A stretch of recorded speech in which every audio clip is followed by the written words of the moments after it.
Bonjour. Bon, c'est un plaisir d'être là. Alors, dans un univers qui m'est pas forcément tout le temps familier, et pour vous dire des choses qui vous sont peut-être pas toujours familières, parce que je suis sociologue, donc ça va être un peu aérien, un peu intello, un peu réflexif.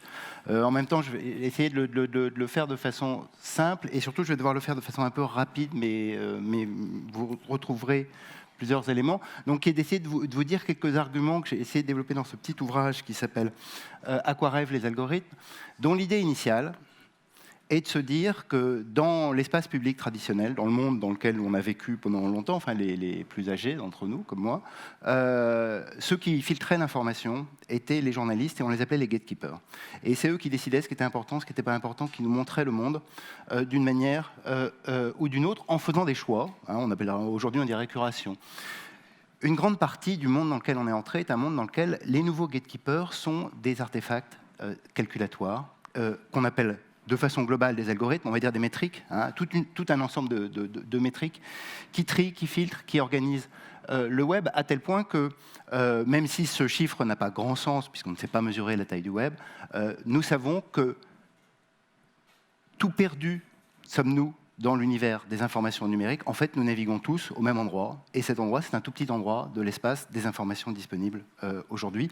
Et si nous naviguons sur un si petit espace du web, c'est parce que des algorithmes nous y ont guidés. Alors, c'est l'occasion d'essayer de dire quel serait le genre de discours qu'un sociologue ou un historien des sciences et des techniques aurait apporté sur cette question des algorithmes, qui monte beaucoup dans le débat public, et qui monte beaucoup dans le débat public sur le thème d'une sorte d'opposition qui est un peu câblée dans nos têtes et dans nos représentations, qui est celle d'une opposition entre l'homme, l'esprit humain, subtil, poétique, sagace, subjectif, original, curieux, et puis la machine, qui est soit, c'est toujours très frappant dans nos représentations, soit complètement idiote, imbécile, rationnelle, froide, calculatrice, soit super intelligente, et alors là, elle est magnifique, elle a un pouvoir extraordinaire, et son autonomie viendrait menacer celle des humains. Alors, le propos, moi, que j'essaie de porter, c'est que, évidemment, c'est beaucoup plus compliqué que ça, qu'il n'y a pas une confrontation entre les humains et les machines. Les humains ne sont des humains, ou nous nous définissons comme ce type d'esprit humain que parce que nous avons construit un environnement qui nous permet de nous définir comme humains. Et nous faisons couple avec les machines, nous avons épousé les artefacts techniques, le livre, tout l'environnement équipé qui est ici, nous permet d'être ce que nous sommes. Et c'est cette association, cette imbrication entre des actions, des représentations et des environnements sociotechniques qui nous font exister. Du coup, le débat avec les algorithmes, me semble-t-il, c'est de savoir quels sont les bons couplages entre nos actions et des artefacts techniques, et quels sont les mauvais couplages. Il y en a qui sont, on pourrait dire, nocifs, et il y en a qui sont sans doute très pertinents parce qu'ils nous augmentent, parce qu'ils nous donnent des possibilités nouvelles, et parce qu'ils nous permettent de faire des choses nouvelles. Alors le projet, c'était un peu d'essayer d'entrer dans les calculs, et d'essayer de dire...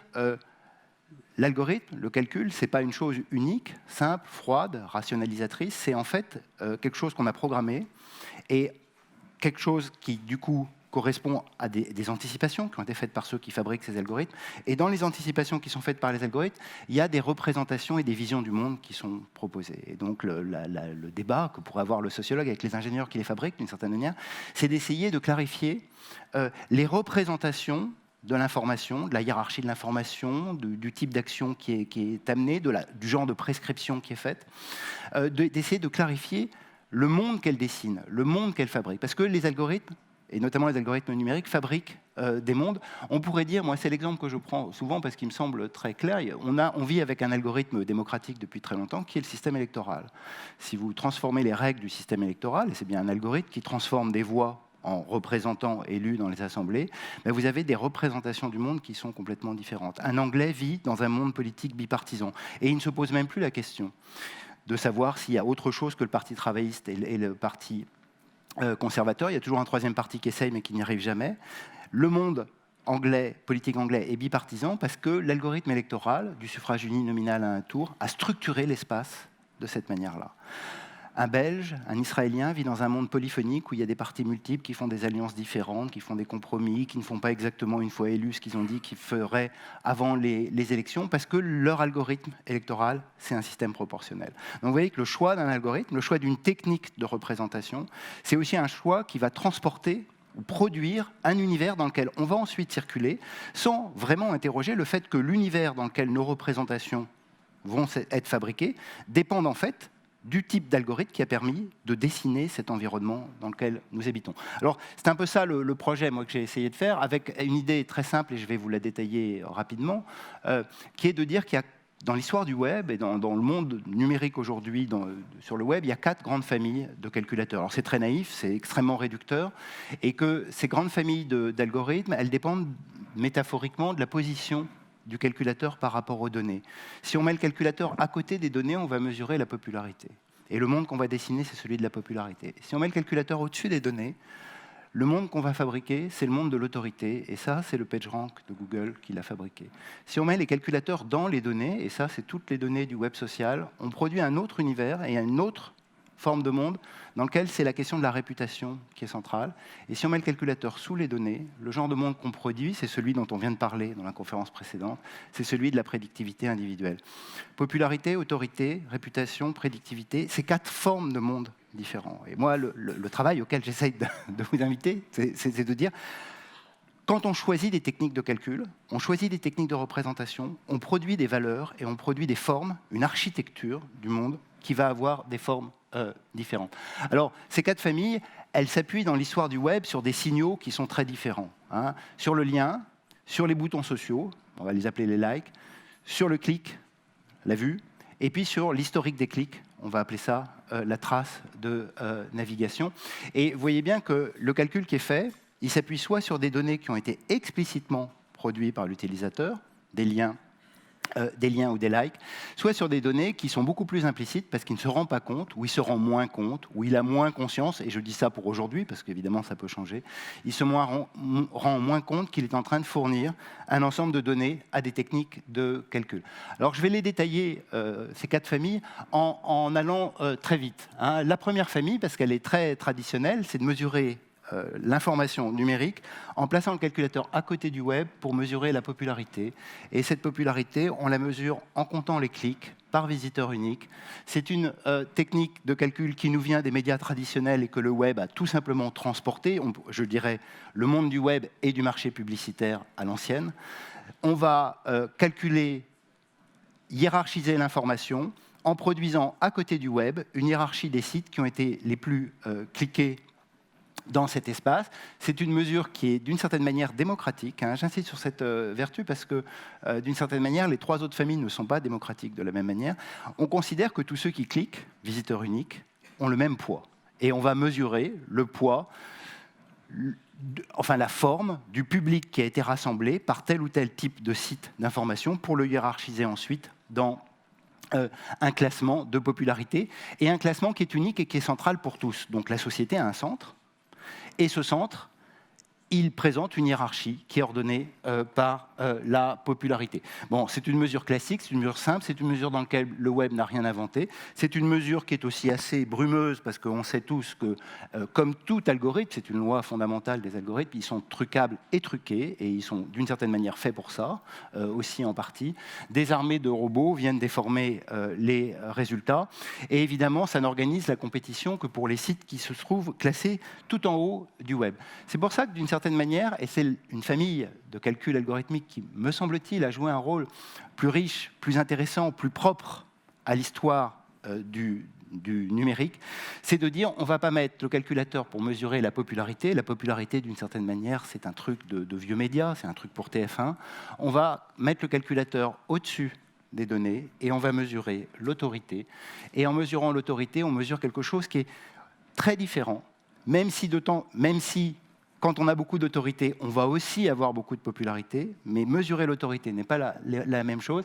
Et c'est une invention qui nous vient de Sergey Brin et Larry Page, et de cette histoire de PageRank inventée dans les années 99. Alors, inventée dans les années 98-99, mais repris, je ne sais pas si j'ai le bon slide, non, mais repris à un chercheur des années 60, qui s'appelle Eugène Garfield, qui avait eu l'idée que pour faire l'approximation de la qualité des revues scientifiques, il fallait regarder le nombre de citations que les articles de cette revue recevaient dans d'autres revues, qui elles-mêmes recevaient des citations, d'autres revues, qui elles-mêmes recevaient d'autres citations.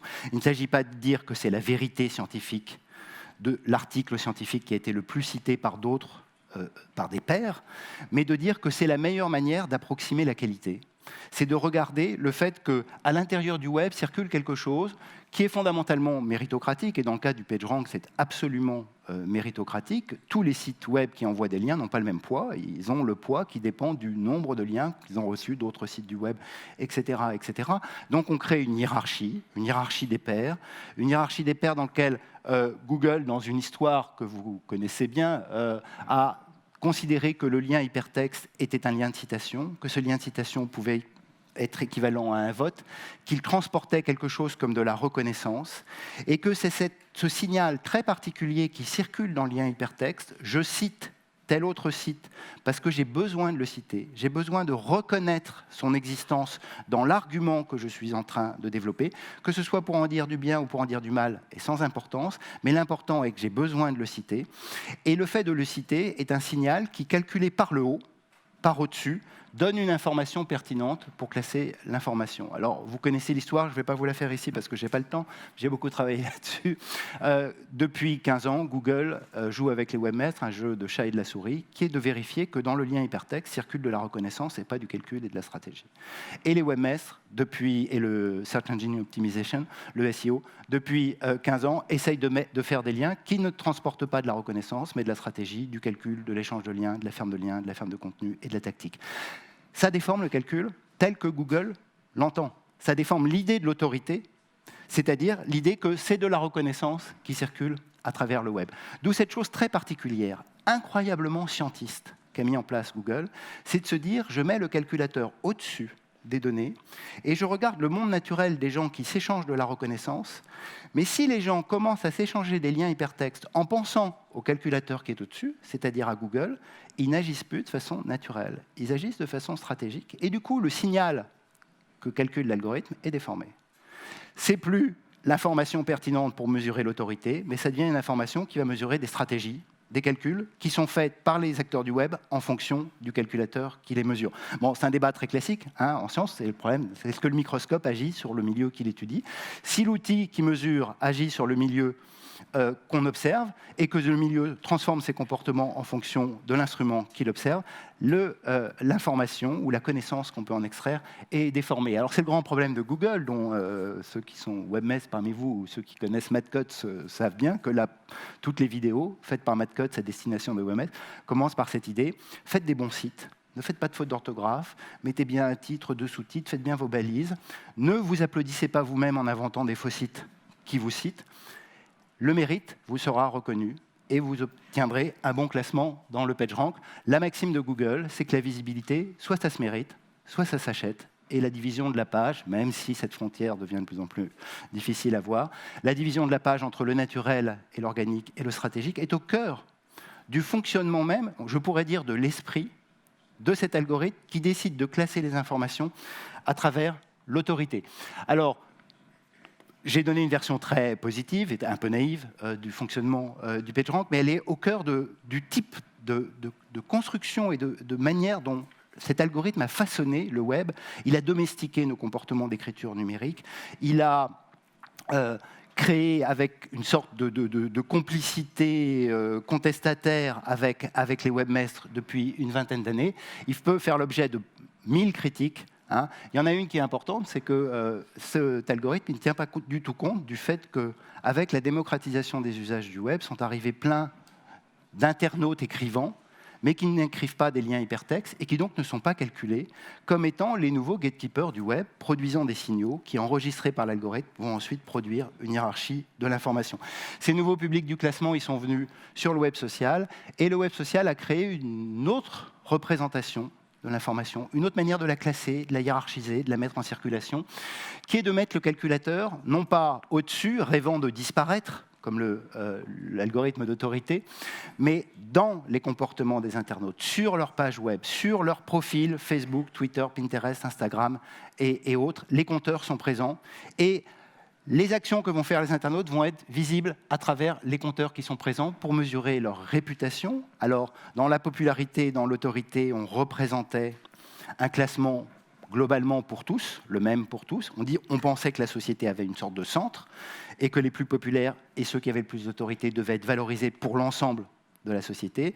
Le monde du web social a inventé cette chose assez extraordinaire d'une certaine manière, qui est de dire chacun va se créer son univers. Il n'y a plus de centre dans la société. Le centre, c'est l'écosystème affinitaire que chacun produit en choisissant ses amis, ses followers et ses comptes. À travers cette bulle, créée par l'utilisateur, qui en a donc la responsabilité de s'enfermer ou ne pas s'enfermer dans une bulle en choisissant ses amis, va se produire des effets de réputation. Et des effets de réputation qui fonctionnent selon un principe qui est assez simple, c'est que en likant une page, j'envoie une qualité sur la page, j'augmente son compteur, mais j'envoie aussi une qualité sur mon propre profil. Et ce propre profil, ça devient cette chose très subtile, et alors les sociologues ont beaucoup travaillé là-dessus, qui est qu'un profil, c'est des badges dans lesquels les signaux que j'ai partagés, donc les métriques que j'ai augmentées dans l'univers du web social, deviennent aussi une manière de sculpter la représentation de moi que je donne aux autres et j'attends qu'ils ratifient. Et du coup, et tous les travaux de sociologie l'ont bien montré, on ne partage pas n'importe quoi. On partage des choses qui vont construire l'identité qu'on cherche à promouvoir et à faire reconnaître par ses proches dans ces réseaux affinitaires. Sur Foursquare, on se check toujours quand on est dans des lieux chics, quand on est à Web2 Today, quand on est dans des bars branchés, quand on est dans une salle de concert. Il n'y a jamais de check dans les laveries automatiques ou dans les supermarchés ou des choses comme ça. Donc on voit bien que l'idée de partager de l'information, l'idée donc de faire augmenter les compteurs qui vont permettre de mesurer les réputations dans cet univers, ils sont entièrement dépendants de la construction de l'identité numérique qu'on cherche à faire reconnaître auprès de ses proches et de ses amis dans cet espace. Et du coup, on crée un graphe dans lequel les personnes et les documents sont attachés, on met des métriques sur les individus, et puis on est dans un univers statistique qui n'a plus rien à voir avec la deuxième famille, celle de l'autorité que je vous ai présentée tout à l'heure. Dans la famille de l'autorité, vous vous souvenez, on met le calculateur au-dessus, et au-dessus, on essaye d'objectiver le réel. On essaye d'avoir une photographie dans laquelle la science enregistre la réalité sans que la réalité n'agisse sur l'enregistreur. C'est le rêve un peu naïf de Google. Dans le monde du web social, on est dans un monde statistique qu'on appelle celui du benchmark. Et le benchmark, c'est tout cet univers statistique qui est arrivé dans les années 80, avec les métriques, les compteurs, les classements, les KPI, avec tous ces petits techniques de calcul qu'on a installées dans le monde social, qu'on a installées dans le monde de l'entreprise, qu'on est en train d'installer dans notre vie personnelle avec les objets communicants, dans lesquels on se mesure, on se donne des objectifs. La réalité de la mesure, c'est rien, et souvent c'est n'importe quoi. Ce qui est important, c'est que la mesure permet de comparer. Elle permet de se comparer avec les autres, elle permet de se challenger, elle permet de mettre en compétition des individus autour des métriques qu'ils ont produites. Ce n'est pas tellement la qualité de la mesure, qui est souvent très artefactuelle, c'est le fait de pouvoir se comparer et surtout de se donner des objectifs. Et on voit bien comment, dans toutes les métriques du web social et dans toutes les mesures du web social, l'idée centrale, c'est de vérifier à T+1 qu'on a progressé par rapport à l'enregistrement à T0. Donc c'est cette idée de se donner des objectifs pour transformer sa propre conduite qui fait qu'on voit le compteur en agissant. On envoie un tweet le mardi à 11h plutôt que le vendredi à 17h parce qu'on sait, et parce qu'on va le mesurer sur son compteur de nombre de retweets, on sait l'effet stratégique de son action sur la manière dont on mesurait les informations. Alors c'est un autre univers qui est, en sociologie, on dirait complètement réflexif, c'est-à-dire que la mesure agit sur le monde, elle n'enregistre pas, elle ne mesure pas, mais en fait, elle nous aide à nous guider et à nous orienter dans le monde, et dans lequel cette idée qui était très présente chez Google, qu'il fallait séparer ce qui était naturel et ce qui était stratégique, n'a plus grand sens. Nous sommes à la fois naturels et stratégiques. Ou il y a du naturel dans la stratégie, ou bien il n'y a pas vraiment d'action authentique. Toute action dite authentique est aussi destinée à construire d'autres ou à accumuler d'autres variables, et notamment de la réputation ou de l'estime. C'est une mesure qui est truquée par des armées de faux amis, comme toutes les mesures, et puis c'est une mesure qui fait l'objet d'une critique assez régulière et assez fréquente, que j'aime beaucoup parce qu'elle permet d'introduire la quatrième famille, qui est de dire, bon, le web social a produit énormément de choses extrêmement positives, moi je crois, à l'univers des usages, et notamment à la démocratisation des pratiques des usagers, mais toutes les ambitions calculatoires qui ont été, et qui sont toujours promises par les gens des big data, sur l'idée qu'on va pouvoir prédire à partir des signaux représentationnels, affirmés, affichés, expressifs, de tweets, de Facebook, etc., sont relativement déçus. On ne prédit pas les élections avec Twitter, sinon l'Écosse serait indépendante. Les gens qui étaient très pour l'indépendance de l'Écosse, ils l'ont beaucoup dit sur Twitter. Ceux qui étaient plutôt favorables à rester dans le Royaume-Uni, mais qui avaient un phénomène statistique appelé d'auto-sélection, n'ont pas jugé bon de le dire sur Twitter. Du coup, la mesure Twitter de prédiction de l'élection était très très favorable à l'indépendance. Donc on ne prédit pas les succès des films, on ne prédit pas l'action en bourse des entreprises. En fait, il y a un décalage entre ces signaux très importants, j'insiste, ils sont très importants, qu'on montre sur le web social, et la possibilité de les utiliser comme des informations statistiques pour des calculs prédictifs dans le monde réel. Ça marche mal, il y a toujours un décalage entre ce qu'on fait et ce qu'on dit. Dans les enquêtes par questionnaire, 20% des Français regardent Arte. La réalité du visionnage sur Arte, c'est 3%. Et d'une certaine manière, les gens des big data, c'est cet argument-là qu'ils poussent de façon très forte. Arrêtons de calculer les représentations expressives et subjectives des gens. Regardons les traces de leur conduite. Et j'insiste bien sur ce mot, la conduite, le comportement, ce qu'ils font réellement. On a besoin de traces d'action et pas de représentations subjectives, comme le web social nous en a donné beaucoup. Et c'est d'une certaine manière, de cette manière-là, qu'est arrivée une quatrième famille, qui devient très dominante, notamment parce qu'elle est présente maintenant dans les 3 autres familles, qui est de calculer par le bas, de mettre le calculateur sous les données et d'essayer de faire de la prédiction individuelle. L'autorité et la popularité se représentaient la société et puis son centre. La réputation décomposée en niches affinitaires des mesures qu'on allait mettre sur chaque identité numérique des individus.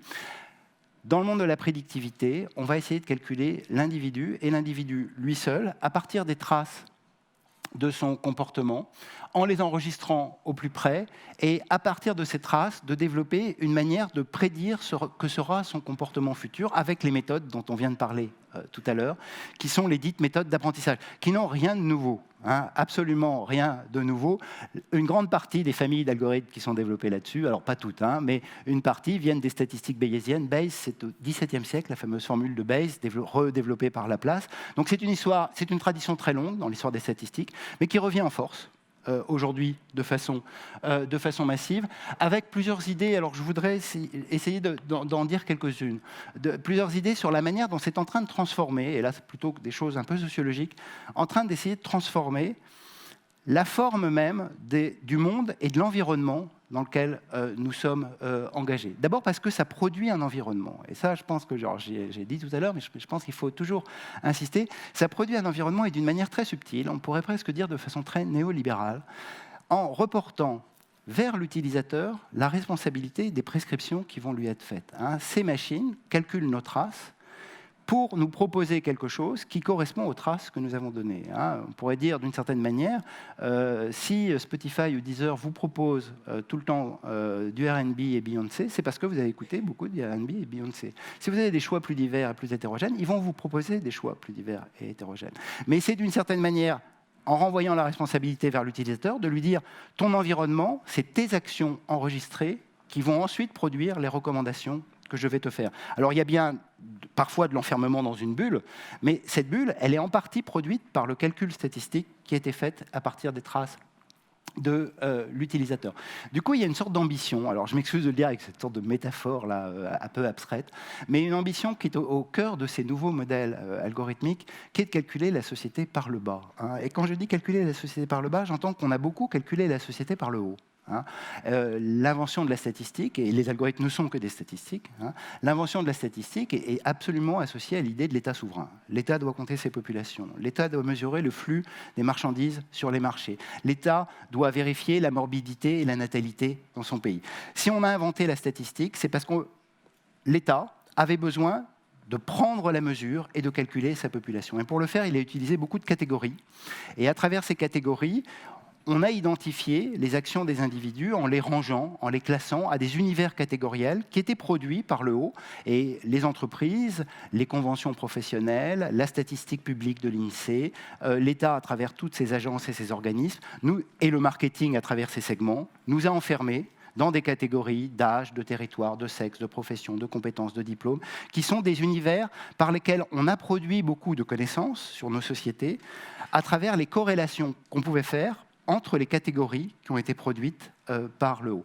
Le rêve, d'une certaine manière, des nouveaux algorithmes, et des algorithmes qui utilisent les traces des individus, ça a été bien dit tout à l'heure, il faut que la donnée soit brute. Il ne faut pas que la donnée soit dans les catégories. Ce qu'on veut, c'est l'action au niveau le plus élémentaire possible pour essayer de la calculer avant de la catégoriser avec ces catégories d'interprétation que le marché, l'État, la société, les systèmes de filières professionnelles ont imposées par-dessus. Autre élément très présent dans cette idée de la prédiction, c'est que quand on regarde ce que font ces calculateurs, ils ne voient pas le futur. Alors, c'est quand même beaucoup ce qu'on entend, c'est qu'ils devinent notre futur. C'est beaucoup ce que la science-fiction aussi nous met dans la tête, avec les modèles à l'acadique Minority Report. On a l'impression que le calculateur a deviné en nous notre futur avant même que nous le produisions. En fait, qu'est-ce que font ces techniques statistiques? Il faut quand même un instant regarder ce que font ces techniques statistiques. Elles ne font pas autre chose que ça. Elles regardent le passé. Elles regardent le passé et elles font une hypothèse forte et solide, et alors ça, les sociologues ne font que la conforter. Elles font une hypothèse forte sur les gens, c'est que nous sommes réguliers. Et donc, ce qui est déjà arrivé dans le passé, on va le reproduire. Si on a beaucoup écouté telle musique, il y a bonne chance que la musique qu'on puisse aimer, c'est une musique qui a été beaucoup écoutée par des gens qui ont déjà beaucoup écouté la musique qu'on a aimée. Donc, la prédiction de l'avenir est en fait un calcul du passé avec une estimation de chance de reproduction monotone des conduites chez les individus. Alors, je dis ça un petit peu pour relativiser cette grande emphase qu'on a sur l'idée de la prédiction. La prédiction, c'est un calcul du passé. Mais il se passe quand même quelque chose dans ces algorithmes, il se passe quelque chose qui, me semble-t-il, est très important, c'est que, c'est une tendance, toutes les tendances sont toujours présentes, c'est qu'il y a une tendance forte, même si elle n'est pas absolue, à faire disparaître les règles des systèmes de calcul et au profit d'un calcul statistique. Alors par règle, j'entends cette idée de l'intelligence artificielle, on peut dire de la seconde génération. Moi, je pense que l'intelligence artificielle est née 3 fois et morte 2 fois. Donc là, elle renaît actuellement, sans doute pour préparer sa nouvelle prochaine mort, je serais tenté de dire. Mais dans sa deuxième naissance, celle des années 80, l'idée centrale, c'était de faire des modèles, faire des systèmes experts. C'est-à-dire qu'on allait apprendre à la machine des règles symboliques avec des experts et des autorités, qui allaient apprendre l'ensemble des règles possibles pour traiter la diversité des cas qui étaient proposés. C'était le cas, par exemple, dans les systèmes experts dits médicaux, ou dans certains systèmes experts professionnels. Ce projet a échoué. Ce projet a échoué parce que les humains ne sont pas capables de se représenter la diversité des règles possibles face à la pluralité, la prolifération, la multiplication, la diversité des contextes. Ce qui a fait échouer la deuxième naissance de l'intelligence artificielle, c'est que le contexte est toujours plus multiple, plus divers que toutes les règles que des humains peuvent imaginer de façon symbolique et confier à la machine pour qu'elle les fasse à sa place. Et ce qui se joue aujourd'hui, massivement, c'est l'idée qu'on enlève les règles des machines. On n'essaye pas à un traducteur automatique de lui apprendre la syntaxe, la grammaire, des ontologies complexes et des grands dictionnaires. On va lui demander simplement de faire des statistiques. Et des statistiques à très très bas niveau, avec des règles de très très bas niveau. Ce qui se joue sur les SVM et sur les réseaux connexionnistes, c'est l'idée qu'on fait disparaître l'idée d'une modélisation symbolique de l'ensemble des règles possibles, mais qu'on va rentrer énormément de données, d'où le thème des big data, parce que ces données, c'est des contextes d'utilisation. Dans le monde de la statistique, de la traduction automatique, ce que font IBM puis Google, et d'une certaine manière, ça a débloqué la force de la traduction automatique, c'est qu'on compare 2 mots par 2 mots, 3 mots par 3 mots sur des milliers et des milliers de textes qu'on enregistre. Donc on enregistre des contextes qui permettent statistiquement de faire une estimation probable la plus réussie possible de ces différents univers. Alors, je finis très vite pour dire qu'un des éléments centraux, c'est qu'on est dans une crise de la catégorie qui est représentée par le haut, parce qu'on veut calculer par le bas et par le trace des prédictions personnelles sur les individus, ce qui me semble être important. Un des éléments de cette nouvelle forme de vie des algorithmes, c'est que c'est quand même des boîtes noires pour certains d'entre eux. Alors il y a des algorithmes de machine learning, et je pense qu'il a été dit tout à l'heure sur le fait que c'est très important, notamment dans le monde industriel, de pouvoir expliquer leur modèle. Mais l'air de rien, la plupart des nouveaux algorithmes qui arrivent sont incapables d'expliquer leur modèle. On a des données en entrée, on a un objectif supervisé en sortie, au milieu, c'est une boîte noire, très très difficile à lire, même si dans les réseaux de neurones, il y a des techniques de visualisation qui permettraient de comprendre ce qui se joue. Un autre élément, c'est que la société n'est plus représentée par un centre et des périphéries, c'est qu'elle est désormais calculable dans la diversité de ces centres et de ces périphéries. C'est un enjeu très important pour le sociologue, parce qu'on a souvent représenté la société avec Quetelet, Fischer, la loi normale, vous savez, hein, donc il y a l'homme moyen au milieu, et puis finalement, toutes les propositions calculées qui étaient faites à l'individu étaient de le ramener vers l'homme moyen, ou ramener vers les calculs moyens. Bon, aujourd'hui, les nouvelles techniques de calcul permettent de dire à des gens qui sont dans les périphéries quel est le voisinage de leur périphérie, sans chercher à les ramener vers un centre supposé de la société et de la moyenne. Et je voudrais finir avec cette toute petite chose que j'aime beaucoup, qui est cette petite résistante. Hein, parce que, évidemment, on pourrait se demander, dans le monde des algorithmes, quelle est notre possibilité finalement de s'échapper et de s'émanciper des calculs qui sont faits sur notre race, des prédictions qui nous sont proposées, de la manière dont elles nous enferment. Alors moi, je dirais bien, comme Michel Foucault, que ce n'est pas un monde dans lequel, en brandissant notre liberté ou en essayant de sortir du système, on va pouvoir s'en échapper. Il faut opposer des contre-conduites. Et la contre-conduite, c'est cette petite Anne Frank des temps algorithmiques. Elle s'est déguisée en hot dog le jour des princesses. Et c'est peut-être dans cette manière-là qu'on peut aussi trouver de la distance pour jouer avec ces techniques calculatoire. Voilà, je vous remercie. Merci beaucoup Dominique.